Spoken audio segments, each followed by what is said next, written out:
저는 영국 런던 대학교에서 군사학을 전공하고 BBC 군사자문을 맡고 있는 에드워드 콜린스입니다. 30년간 전 세계 무기 체계를 분석해온 전문가죠. 그런데 몇 년 전 저는 방송에서 한국 전차에 대해 완전히 틀린 예측을 했습니다. 사우디가 거대한 자금으로 한국 무기를 사들인다는 소식을 들었을 때 저는 이렇게 생각했죠. 이제 한국은 값싼 무기를 만드는 나라에서 벗어나지 못할 거라고요. 하지만 불과 몇 년 뒤 세계 무기 시장에서 놀라운 일이 벌어집니다. 폴란드가 미국과 독일 전차를 제치고 한국 전차를 선택한 거예요. 게다가 단순 구매가 아니라 기술 이전까지 요구하면서 말이죠. 도대체 무슨 일이 벌어진 걸까요? 저처럼 한국을 과소평가했던 전문가들이 어떻게 완전히 틀렸던 것일까요? 그때 그 놀라운 이야기를 지금부터 들려드리겠습니다. 본격 이야기 시작 전에 구독과 좋아요, 정중히 부탁드립니다. 매일 새로운 사연으로 여러분께 감동을 드리겠습니다. 저는 2022년 여름 BBC 스튜디오에서 확신에 찬 목소리로 말했습니다. 사우디가 한국 무기를 대량 구매한다는 뉴스를 보고 나서였죠. 천궁2 미사일 시스템에 42억 달러를 쏟아붓는다는 소식이었어요. 저는 카메라를 바라보며 단언했습니다. 이제 한국은 중동의 하청업체가 될 거라고요. 솔직히 말하면 저에게 한국은 여전히 1995년대의 이미지였습니다. 미군이 쓰던 낡은 무기들을 개조해서 쓰는 나라. 선진국 기술을 모방해서 저렴하게 만드는 나라. 그 이상도 이하도 아니었어요. 제가 군사학을 공부하기 시작한 1998년대만 해도 한국군은 미군 장비의 구형 모델들로 무장하고 있었거든요. M48 패튼 전차, M113 장갑차, M16 반자동 소총. 모두 미군이 쓰다가 버린 것들이었죠. 그런 편견이 제 머릿속에 박혀 있었어요. 아무리 한국이 경제적으로 성장했다고 해도 무기만큼은 여전히 선진국을 따라잡지 못할 거라고 생각했거든요. 특히 전차 같은 복잡한 무기 체계는 독일, 미국, 영국 같은 전통적인 군사 강국들만이 제대로 만들 수 있다고 믿었습니다. 제가 옥스퍼드에서 박사 학위를 받을 때 지도 교수님도 그렇게 가르치셨거든요. 무기 기술은 100년 넘게 축적된 노하우가 필요하다고 말이에요. 방송에서 저는 이렇게 말했습니다. 사우디가 한국 무기를 사는 이유는 간단합니다. 가격이 저렴하기 때문이에요. 성능은 서구 무기에 비해 떨어지지만 중동 국가들에겐 충분하다고 판단한 거죠. 하지만 이건 한국에게 치명적입니다. 기술력보다는 가격 경쟁력에만 의존하게 되면 결국 중국이나 인도 같은 더 저렴한 국가들에게 밀려날 수밖에 없거든요. 제 목소리는 확신에 차 있었어요. 30년간 쌓아온 경험과 지식에 근거한 분석이라고 믿었거든요. 방송이 끝난 후 제 휴대폰엔 메시지들이 쏟아졌습니다. 동료 군사 전문가들이 제 분석에 동의한다는 내용들이었어요. 독일 뮌헨 대학의 한스 밀러 교수는 문자로 이렇게 보냈죠. 콜린스, 당신 말이 완전히 옳습니다. 한국은 결국 값싼 무기나 만드는 나라예요. 진짜 첨단 기술은 여전히 우리 독일이 최고죠. 프랑스 소르본 대학의 피에르 뒤랑 교수도 비슷한 반응이었습니다. 한국이 기술 강국이라는 착각은 이제 깨졌다는 시기였죠. 저는 그때 제 분석에 완전히 확신을 갖고 있었어요. 한국 무기가 세계 시장에서 주목받는 건 일시적인 현상일 뿐이라고 생각했거든요. 진짜 기술력을 요구하는 고급 시장에서는 결국 서구 무기들이 승리할 거라고 믿었습니다. 특히 유럽 같은 까다로운 시장에서는 한국 무기가 설 자리가 없을 거라고 확신했어요. 유럽 군대들은 수백 년간 쌓아온 전통과 자부심이 있거든요. 아시아에서 온 무기를 쉽게 받아들이지 않을 거라고 생각했습니다. 그런데 그로부터 몇 달 뒤 완전히 예상치 못한 소식이 들려왔어요. 폴란드가 한국과 역사상 최대 규모의 무기 거래를 한다는 뉴스였습니다. 이것도 단순한 구매가 아니었어요. K2 전차 1000대, K9 자주포 670문, FA50 공격기, 48대, 천무 로켓포 290문. 총 60억 달러 규모였습니다. 저는 처음엔 믿을 수가 없었어요. 폴란드는 나토의 핵심 회원국이에요. 독일과 국경을 맞대고 있고 미국의 강력한 동맹국이기도 하죠. 더욱 충격적이었던 건 폴란드의 선택 이유였습니다. 단순히 가격 때문이 아니었어요. 미국 에이브람스는 너무 무겁고 연료를 많이 소모한다는 거였죠. 독일 레오파드는 납기가 너무 오래 걸린다는 이유였고요. 반면 한국 K2는 성능도 뛰어나면서 빠른 납기가 가능하다는 평가였습니다. 이건 제가 상상했던 것과 완전히 달랐어요. 한국이 가격이 아니라 성능으로 승부했다는 뜻이었거든요. 2023년 봄, 폴란드 북동부 브라니에보 훈련장에서 역사적인 순간이 펼쳐졌습니다. 한국에서 온 K2 전차가 처음으로 폴란드군 훈련에 참가한 거예요. 저는 런던에서 이 소식을 예의주시하고 있었죠. 과연 한국 전차가 유럽의 혹독한 환경에서 어떤 모습을 보여줄지 궁금했거든요. 사실 저는 은밀히 한국 전차가 실패하기를 바라고 있었어요. 그래야 제 분석이 옳았다는 걸 증명할 수 있었거든요. 훈련장에는 폴란드 대통령과 국방부 장관까지 직접 참관했어요. 그만큼 이번 훈련에 거는 기대가 컸다는 뜻이죠. 폴란드군 제구 브라니에보 기갑기병여단 소속 전차병들이 생전 처음 보는 한국 전차 앞에 서 있었습니다. 그들의 표정에는 의구심이 역력했어요. 과연 이 아시아에서 온 전차가 우리가 쓰던 독일 전차만큼 좋을까 하는 생각이 얼굴에 그대로 드러났죠. 폴란드 전차병 마르친 코발스키 중사는 나중에 이렇게 회상했어요. 우리는 처음에 완전히 반신반의했습니다. 아시아에서 온 전차가 우리 극한 환경에서 제대로 작동할지 의문이었으니까요. 특히 우리가 지금까지 써온 독일 기술과는 완전히 다른 방식이었거든요. 자동 장전 장치라는 것도 처음 봤고 차체 높이를 조절하는 서스펜션도 신기했어요.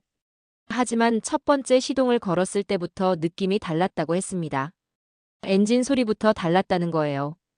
기존에 타던 구식 PT-91 트바르디는 시동을 걸면 굉음이 요란했는데 K2는 조용하면서도 힘이 넘치는 소리였다고 하더군요. 계기판도 완전히 달랐어요. 디지털 화면에 각종 정보가 실시간으로 표시됐죠. GPS, 적 위치 정보, 아군 위치까지 한눈에 볼 수 있었습니다. 마치 최신 스마트폰을 보는 것 같았다고 해요.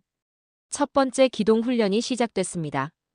브라니에보 일대는 봄철 해빙으로 온통 진흙탕이었어요. 기존 전차들은 이런 환경에서 고전하기 마련이죠. 무거운 중량 때문에 진흙에 바퀴가 빠지기 쉽거든요. 폴란드군 교관들도 처음엔 걱정했어요. 한국에서 온 전차가 이런 험한 환경을 견딜 수 있을지 의문이었거든요. 그런데 K2는 완전히 달랐습니다. 55톤이라는 상대적으로 가벼운 중량으로 진흙탕을 거침없이 돌파했어요. 하이드로뉴매틱 서스펜션 덕분에 험한 지형도 부드럽게 넘어갔죠. 차체가 좌우로 기울어지면서 지형에 맞춰 자동으로 균형을 잡더군요. 관람석에 있던 나토 관계자들이 서로 수군거리기 시작했습니다. 이건 뭔가 다르다는 반응이었어요. 더 놀라운 건 사격 훈련이었습니다. 1.7km 거리의 표적을 향해 K2가 포를 발사했어요. 자동 장전 장치 덕분에 6초마다 한 발씩 쏠 수 있었죠. 명중률도 놀라웠습니다. 첫 발부터 정확히 명중했거든요. 기존 전차들은 사람이 직접 포탄을 장전해야 했는데 K2는 기계가 자동으로 해주니까 훨씬 빠르고 정확했어요. 저는 런던에서 이 소식들을 실시간으로 받아보고 있었는데 솔직히 당황스러웠어요. 제가 그토록 확신했던 분석이 완전히 빗나가고 있었거든요. 한국 전차가 단순한 저가품이 아니라 진짜 첨단 무기였던 거예요. 하지만 아직도 저는 인정하고 싶지 않았습니다. 혹시 폴란드가 정치적인 이유로 한국을 선택한 건 아닐까 하는 생각이 들었거든요. 2024년 봄, 나토 역사상 가장 큰 규모의 합동훈련이 시작됐습니다. 드래곤 24라는 이름의 훈련이었어요. 20개국에서 10,000명이 넘는 병력이 참가했죠. 폴란드는 자신들의 새로운 주력 전차인 K2를 이 훈련에 투입했습니다. 저는 이 훈련이야말로 한국 전차의 진짜 실력을 보여줄 시험대라고 생각했어요. 실제 전장과 비슷한 환경에서 다른 나라 전차들과 직접 비교할 수 있는 기회였거든요. 훈련장은 폴란드 북부의 험한 지형이었습니다. 진흙과 늪지대, 가파른 언덕들이 즐비한 곳이었어요. 겨울이 끝나고 봄이 시작되는 시기라 땅이 온통 질척거렸죠. 영하 20도까지 떨어졌던 혹독한 추위가 갑자기 영상으로 올라오면서 땅이 녹아 최악의 기동 조건이 만들어진 상황이었습니다. 이런 환경에서는 아무리 좋은 전차라도 고생하기 마련이에요. 미군의 M1 에이브람스 전차들이 먼저 기동을 시작했습니다. 70톤이 넘는 무거운 중량 때문에 지늘개 바퀴가 빠지더군요. 강력한 터빈 엔진을 풀로 돌려도 지늘개서 헤어나지 못했어요. 독일 레오파드2 전차도 마찬가지였습니다. 65톤이 넘는 중량 때문에 기동성에 한계가 있었어요. 심지어 일부 구간에서는 아예 진행을 포기하고 다른 경로를 찾아야 했습니다. 그런데 K2는 완전히 달랐어요. 같은 진흙밭을 마치 포장도로를 달리듯 거침없이 돌파했습니다. 55톤이라는 상대적으로 가벼운 중량의 장점이 확실히 드러났어요. 하지만 단순히 가벼워서만은 아니었습니다. 하이드로 뉴매틱 서스펜션이 지형에 맞춰 차체를 조절하면서 최적의 접지압을 유지했거든요. 마치 전차가 살아있는 것처럼 지형에 적응하는 모습이었어요. 더 놀라운 건 경사로 등반 테스트였습니다. 가파른 언덕을 올라가다가 중간에 멈췄다가 다시 출발하는 훈련이었어요. 이건 정말 어려운 기술이거든요. 다른 전차들은 대부분 뒤로 밀려 내려갔습니다. 무거운 중량 때문에 그 자리에서 다시 가속하기 어려웠거든요. 특히 독일 레오파드는 3번이나 시도했는데 모두 실패했어요. 미국 에이브람스도 한 번은 성공했지만 엔진에 무리가 가는 게 눈에 보였습니다. 하지만 K2는 달랐어요. 중간에 완전히 정지했다가도 자연스럽게 다시 올라갔습니다. 그것도 한 번이 아니라 여러 번 반복해서 성공했어요. 폴란드 전차병들이 환호성을 질렀습니다. 이런 묘기는 처음 봤다면서 말이죠. 심지어 어떤 폴란드 전차병은 이런 기행을 벌였어요. 경사로를 올라가다가 일부러 중간에 멈춰서 잠깐 기다렸다가 다시 올라가는 거예요. K2로는 그런 게 가능했거든요. 사격 훈련은 더욱 압도적이었어요. 1.7km 거리의 고정 표적에서 시작해서 2.7km 거리의 이동 표적까지 도전했습니다. 노르웨이군이 가져온 레오파드2는 시작 전에 고장이 나서 한 대로만 훈련해야 했어요. 독일 기술의 신뢰성에 의문이 제기되는 순간이었죠. 하지만 K2는 모든 표적을 정확히 명중시켰습니다. 자동장전 장치 덕분에 분당 10발에서 15발까지 연속 사격이 가능했어요. 가장 인상적이었던 건 헌터킬러 기능이었습니다. 전차장이 표적을 지시하면 포수가 따로 조준하지 않아도 자동으로 표적을 추적해서 사격하는 거예요. 다른 전차들은 전차장이 표적을 발견하고 포수에게 알리고 포수가 다시 조준하는 시간이 필요했죠. 하지만 K2는 그 모든 과정이 자동화되어 있었어요. 반응 속도가 배는 빨랐습니다. 관람석에 있던 나토 장성들도 놀란 표정을 감추지 못했습니다. 미군 JFKSC 사령관은 훈련 후 이렇게 말했어요. 이런 수준의 자동화 시스템은 우리도 개발 중인 기술인데 한국이 이미 실전 배치했다니 놀랍다고요. 독일군 관계자도 마찬가지였습니다. K2의 서스펜션 시스템과 사격 통제 시스템이 기존 독일 기술을 뛰어넘었다고 인정했어요. 저는 런던에서 이런 소식들을 하나하나 받아보면서 점점 더 혼란스러워졌습니다. 제가 30년간 쌓아온 지식과 경험이 완전히 무너지고 있었거든요. 한국이 정말로 세계 최고 수준의 전차를 만들어냈다는 게 믿어지지 않았어요. 하지만 현실은 냉혹했습니다. 모든 증거가 한국 기술의 우수성을 가리키고 있었거든요. 그날 밤 저는 동료들에게 연락을 돌렸습니다. 독일의 한스 밀러 교수에게 전화를 걸었어요. 한스, 폴란드 훈련 결과 봤나요? 그가 대답했습니다. 믿을 수 없어, 에드워드. K2가 우리 레오파드를 완전히 압도했다는 소문이 돌고 있어. 목소리에 당황스러움이 역력했어요. 자신도 한국을 완전히 잘못 봤다는 걸 인정하더군요. 프랑스의 피에르 듀랑 교수도 비슷한 반응이었어요. 피에르, 이건 정말 예상치 못한 일이야. 한국이 이런 기술력을 가지고 있었다니. 우리가 완전히 착각하고 있었던 것 같아. 그의 목소리에도 충격이 느껴졌습니다. 자신들이 그토록 무시했던 한국 기술이 실제로는 세계 최고 수준이었다는 사실을 받아들이기 어려워했어요. 그 순간 저는 깨달았습니다. 제가 한국에 대해 얼마나 편견을 갖고 있었는지 말이에요. 서구 중심적 사고에 갇혀서 아시아 기술을 제대로 평가하지 못했던 거죠. 아시아의 작은 나라에서 세계 최고 수준의 무기를 만들 수 있다는 생각을 아예 하지 못했던 거예요. 하지만 현실은 제 편견을 무참히 깨뜨리고 있었습니다. 한국이 이미 우리를 뛰어넘어 있었던 거죠. 드래곤 24 훈련 결과가 알려진 후 유럽 각국에서 놀라운 반응들이 나타나기 시작했습니다. 먼저 루마니아가 움직였어요. 2024년 5월 루마니아군이 자국 훈련장에서 K2 전차 시연을 요청했습니다. 스마르단 전차 사격장에서 사흘에 걸쳐 기동 시연과 실사격을 진행했어요. 루마니아는 현재 구식 T-72 전차를 주력으로 쓰고 있는데 교체할 전차를 찾고 있었거든요. 루마니아 시연에서도 K2는 놀라운 성능을 보여줬습니다. 특히 사막과 산악 지역 모두에서 뛰어난 적응력을 과시했어요. 루마니아 국방부 관계자들은 K2 성능의 극찬을 아끼지 않았습니다. 한 고위 관계자는 이렇게 말했어요. 우리가 테스트한 전차 중에서 가장 인상적이었다.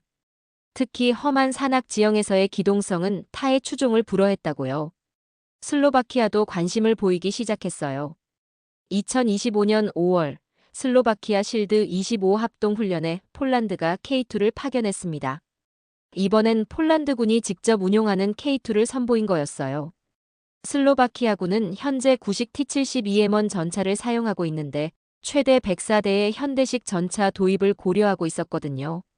훈련을 지켜본 슬로바키아 국방부 관계자들은 입을 다물지 못했습니다. 가장 놀라웠던 건 폴란드 전차병들의 숙련도였어요. K2를 받은 지 겨우 1년도 안 됐는데 벌써 완전히 마스터한 모습이었거든요. 이는 K2의 운용성이 얼마나 뛰어난지를 보여주는 증거였습니다. 복잡한 기술이지만 실제로 사용하기는 쉽다는 뜻이었어요. 폴란드 전차장들은 K2의 디지털 시스템을 자유자재로 다뤘습니다. 실시간 정보 공유, 자동 표적 추적, 차체 높이 조절까지 모든 기능을 완벽하게 활용하더군요. 슬로바키아군 관계자들은 특히 K2의 생존성에 주목했어요. 우크라이나 전쟁에서 보듯이 현대 전장에서는 전차의 생존이 가장 중요하거든요. K2는 능동 방어 시스템과 반응 장갑으로 무장하고 있었어요. 게다가 디지털 전투 시스템으로 위험을 미리 감지할 수 있었죠. 적의 공격을 받기 전에 미리 피하거나 대응할 수 있다는 뜻이었습니다. 저는 이런 소식들을 하나하나 접할 때마다 더 큰 충격을 받았습니다. 제가 그토록 무시했던 한국 기술이 유럽 전역에서 인정받고 있었거든요. 더 놀라운 건 이런 성과가 단순히 우연이 아니라는 점이었어요. 한국이 수십 년간 축적해온 기술력의 결과였던 거죠. K2 전차에는 한국의 독창적인 기술들이 집약되어 있었습니다. 특히 인상적이었던 건 K2의 디지털 전투 시스템이었습니다. 모든 전차가 서로 연결되어 실시간으로 정보를 공유하는 거예요. 한 전차가 적을 발견하면 전체 부대가 즉시 그 정보를 받아볼 수 있었습니다. 이런 기술은 미군도 개발 중이던 차세대 기술이었어요. 한국이 이미 실전 배치한 상태였던 거죠. 나토 관계자들은 이 시스템을 보고 완전히 놀랐습니다. 전장에서의 상황 인식 능력이 기존 전차들과는 차원이 달랐거든요. 연료 효율성도 놀라웠어요. 1500마력이라는 강력한 엔진에도 불구하고 다른 전차들보다 연료를 훨씬 적게 소모했습니다. 미국 에이브람스는 터빈 엔진 특성상 연료를 엄청나게 먹거든요. 심지어 정지해 있을 때도 계속 연료가 소모됩니다. 하지만 K2는 디젤 엔진으로 효율성이 뛰어났어요. 장기 작전에서 엄청난 이점이라는 평가가 나왔죠. 폴란드군 물류 담당자는 이렇게 말했어요. 덕분에 우리의 보급선이 크게 단순화되었습니다. 기존 전차들은 연료 보급이 작전의 발목을 잡았는데 K2는 그런 걱정이 없다고요. 이는 단순한 경제적 이점을 넘어 전략적 기동성의 핵심 요소였습니다. 연료 걱정 없이 더 멀리, 더 오래 작전할 수 있다는 뜻이었거든요. 저는 그제야 깨달았습니다. 한국이 단순히 기존 기술을 모방하는 나라가 아니라 새로운 기술을 창조하는 나라라는 걸요. 제가 완전히 착각하고 있었다는 걸 말이에요. 한국 엔지니어들은 서구의 기술을 그대로 베끼지 않았어요.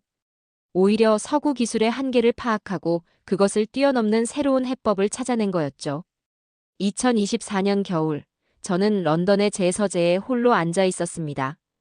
책상 위에는 K2 전차에 관한 자료들이 수북이 쌓여 있었어요. 폴란드 훈련 보고서, 루마니아 시연 결과, 슬로바키아 반응 분석까지. 모든 자료가 같은 결론을 가리키고 있었습니다. 한국 전차가 세계 최고 수준이라는 것을요. 저는 과거 제가 방송에서 했던 발언이 떠올라 얼굴이 붉어졌습니다. 그 순간 제 휴대폰이 울렸어요. BBC 제작진에서 온 전화였습니다. 한국 무기 수출 현황에 대해 다시 한번 분석해달라는 요청이었어요. 저는 잠시 망설였습니다. 과거 제 분석이 완전히 틀렸다는 걸 공개적으로 인정해야 했거든요. 하지만 전문가로서의 양심상 거짓말할 수는 없었어요. 진실을 말해야겠다고 결심했습니다. 스튜디오에 들어서면서 저는 깊은 숨을 들이쉬었어요. 제 앞에는 2022년 여름 방송 때와 똑같은 카메라가 있었습니다.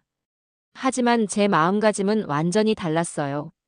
이번엔 겸손한 마음으로 진실을 말하려고 했거든요.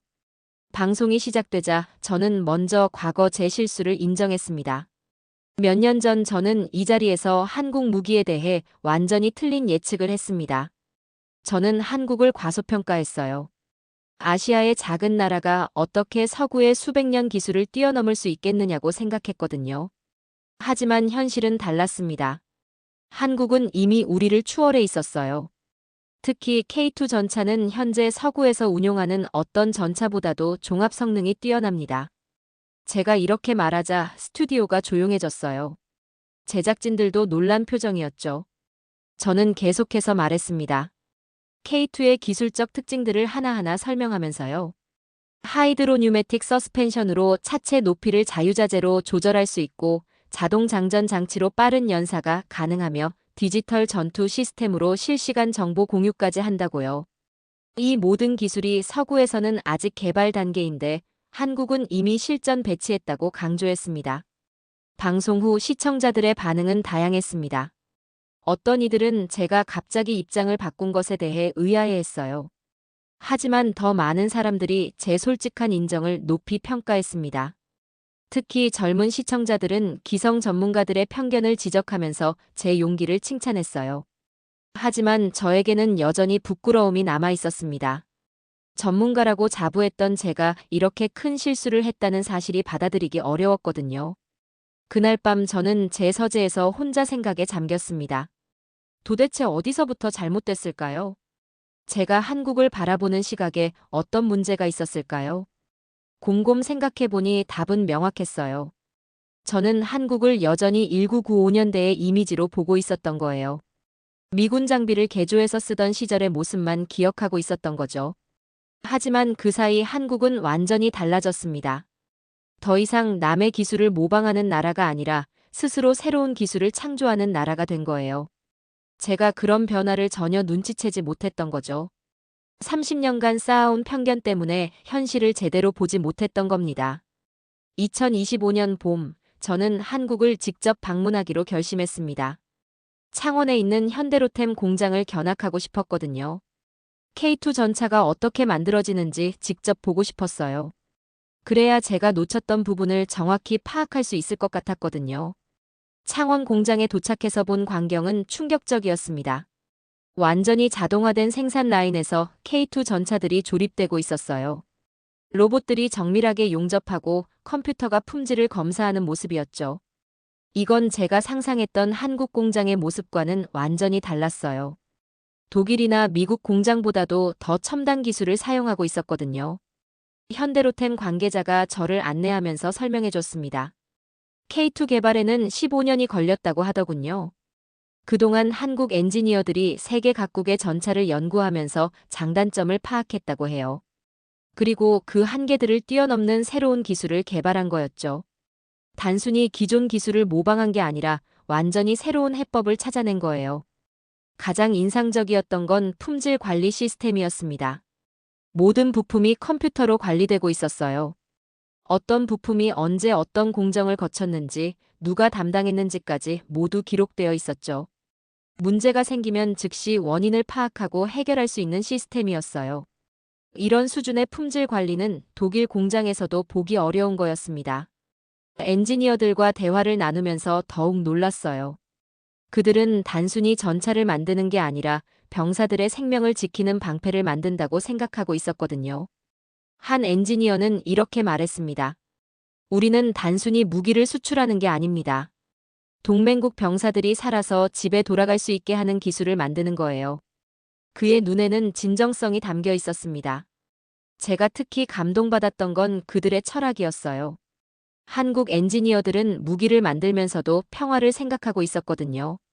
강한 무기가 있어야 전쟁을 예방할 수 있다는 믿음이었죠. 그래서 더욱 완벽한 무기를 만들려고 노력한다고 했어요. 이런 마음가짐은 서구의 무기 제조업체들에서는 보기 어려운 거였습니다. 공장 견학을 마치고 돌아가는 길에 저는 눈물이 날 것 같았습니다. 제가 그토록 무시했던 한국 사람들이 이렇게 진정성 있게 일하고 있었다는 사실이 부끄러웠거든요. 그들은 단순히 돈을 벌기 위해 무기를 만드는 게 아니었어요. 세계 평화에 기여하고 싶다는 진심이 느껴졌습니다. 2025년 여름, 전 세계 언론들이 일제히 보도하기 시작했습니다. CNN은 한국 전차가 나토 표준을 바꾸고 있다고 보도했어요. BBC는 폴란드의 K2 도입이 유럽 방위 산업에 미치는 영향을 분석했죠. 르몽드는 한국이 새로운 군사 강국으로 부상하고 있다고 평가했습니다. 모든 언론이 한국의 기술력을 인정하기 시작한 거예요. 가장 놀라웠던 건 독일 언론의 반응이었습니다. 자국의 레오파드 전차보다 K2가 더 뛰어나다고 인정했거든요. 슈피겔지는 K2의 혁신적인 기술들을 상세히 분석하면서 독일도 한국에서 배워야 한다고 썼어요. 이는 독일 같은 전통적인 무기 강국으로서는 매우 이례적인 반응이었습니다. 미국 언론들도 마찬가지였어요. 월스트리트 저널은 한국이 미국의 전통적인 동맹국들을 상대로 무기 수출에서 큰 성과를 거두고 있다고 보도했습니다. 워싱턴 포스트는 K2 전차의 기술적 우위가 향후 나토 전력 구조에 미칠 영향을 심층 분석했어요. 모든 분석이 한국의 기술력을 높이 평가하는 내용이었죠. 국제학회에서도 분위기가 완전히 바뀌었습니다. 런던에서 열린 국제군사기술 컨퍼런스에서 저는 다시 한번 발표할 기회가 있었어요. 이번에는 한국 무기의 우수성에 대해 말해야 했죠. 청중들 앞에서 저는 솔직하게 인정했습니다. 과거 제가 한국을 과소평가했던 것이 큰 실수였다고요. 저는 마이크를 잡고 말했습니다. 한국은 이제 무기 수출국이 아니라 세계 군사 균형의 중심입니다. K2 전차로 대표되는 한국의 기술력은 서구의 전통적인 우위를 완전히 뒤바꿔 놓았어요. 우리는 더 이상 한국을 과소평가해서는 안 됩니다. 청중들은 조용히 제 말에 귀를 기울였습니다. 발표가 끝난 후 질의응답 시간에 한 참석자가 물었어요. 교수님은 왜 처음에 한국을 잘못 평가하셨나요? 저는 잠시 생각한 후 대답했습니다. 편견 때문이었습니다. 서구 중심적 사고에 갇혀서 아시아 기술의 가능성을 제대로 보지 못했던 거죠. 하지만 현실은 제 편견을 완전히 깨뜨렸습니다. 그 순간 청중석에서 박수가 터져 나왔어요. 제 솔직한 고백에 감동받은 것 같았습니다. 특히 젊은 연구자들이 열렬히 박수를 쳤어요. 기성 전문가가 자신의 실수를 인정하는 모습이 인상적이었나 봅니다. 저는 그때 깨달았어요. 진정한 전문가는 틀렸을 때 인정할 줄 아는 사람이라는 걸요. 컨퍼런스가 끝난 후 여러 연구자들이 저에게 다가왔습니다. 한국 기술에 대해 더 자세히 알고 싶다는 사람들이었어요. 특히 젊은 연구자들은 기존의 편견에서 벗어나 새로운 시각으로 한국을 바라보고 싶다고 했습니다. 저는 그들에게 조언했어요. 선입견을 버리고 객관적으로 평가하라고요. 한국의 기술력은 이미 세계 최고 수준에 도달했다고 말이에요. 2025년 가을, 저는 다시 한번 BBC 스튜디오에 섰습니다. 이번에는 한국 무기 수출의 성공 요인을 분석하는 특집 프로그램이었어요. 지난 몇 년간 한국이 거둔 성과들을 종합적으로 평가하는 자리였죠. 폴란드뿐만 아니라 사우디, 루마니아, 호주까지 전 세계가 한국 무기를 선택하고 있었거든요. 저는 카메라를 바라보며 차분히 말했습니다. 저는 한국을 과소평가했습니다. 그러나 오늘 저는 배웠습니다. 한국 무기의 힘은 단순한 기술이 아니라 사람을 지키려는 집념에 있다는 것을요. K2 전차를 만드는 한국 엔지니어들을 직접 만나보니 그들의 철학을 알 수 있었어요. 그들은 무기를 만들면서도 평화를 꿈꾸고 있었습니다. 제가 특히 감동받았던 건 한국 무기의 실용성이었어요. K2 전차는 화려한 스펙만 추구하지 않았습니다. 실제 전장에서 병사들이 필요로 하는 기능들에 집중했어요. 연료 효율성, 정비 편의성, 운용 안전성까지 모든 면에서 실용적으로 설계되어 있었죠. 이런 접근 방식은 서구의 무기 개발 철학과는 확실히 달랐습니다. 서구는 종종 기술적 완벽성만 추구하는 경향이 있어요. 최고 성능을 내는 것에만 집중하다 보니 비용이 너무 높아지거나 운용이 복잡해지는 경우가 많았죠. 하지만 한국은 달랐어요. 높은 성능과 실용성을 동시에 추구했습니다. 병사들이 실제로 사용하기 편하면서도 뛰어난 성능을 내는 무기를 만든 거예요. 폴란드군 관계자들의 증언도 인상적이었습니다. 그들은 K2를 운용하면서 느낀 점을 이렇게 표현했어요. 이 전차는 우리를 위해 만들어진 것 같다고요. 복잡한 조작법을 익히느라 고생할 필요가 없었고 정비도 기존 전차보다 훨씬 쉬웠다고 했습니다. 무엇보다 고장이 거의 나지 않아서 신뢰할 수 있었다고 해요. 저는 이런 증언들을 들으면서 한국 무기의 진짜 장점을 깨달았습니다.